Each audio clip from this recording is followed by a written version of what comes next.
the rainy season or the southwest monsoon season.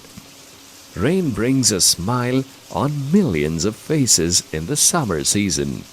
The rainy season in India starts with the onset of the southwest monsoon in June and lasts until September.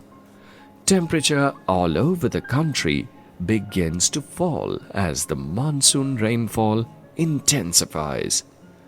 The northwestern region and desert areas of Rajasthan still have temperatures reaching up to 40 degrees centigrade. The temperatures in northwestern plains are still very high, as a result of which low pressure conditions prevail there.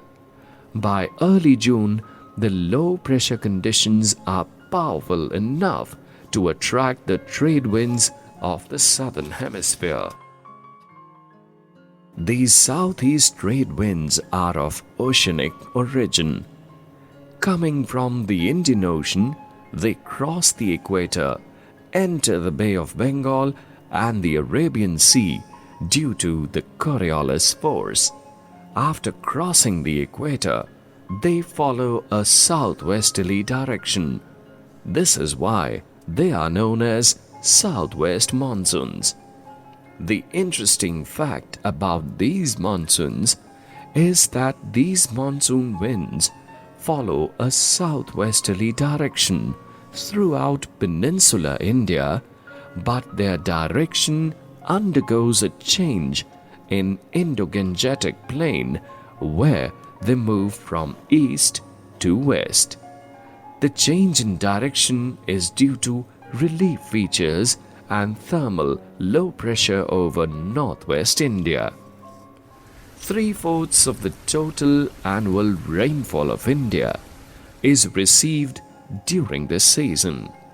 The progress of the monsoon winds beyond South Kerala is in the form of two branches: the Arabian Sea branch and the Bay of Bengal branch. Let's observe the Arabian Sea branch first. The Arabian Sea branch of the southwest monsoon strikes the western coast of India in Kerala on 1st June. The windward side of the Sahyadris receives very heavy rains. Crossing the Ghats, they overrun the Deccan Plateau and Madhya Pradesh, causing fair amount of rainfall. Thereafter, they enter the Ganga Plains and mingle with the Bay of Bengal branch. Another part of the Arabian Sea branch strikes the Saurashtra Peninsula and the Kutch. It then passes over West Rajasthan and along the Aravalis, causing only scanty rainfall. In Punjab and Haryana, it joins the Bay of Bengal branch. These two branches, reinforced by each other, cause rain in the western Himalayas.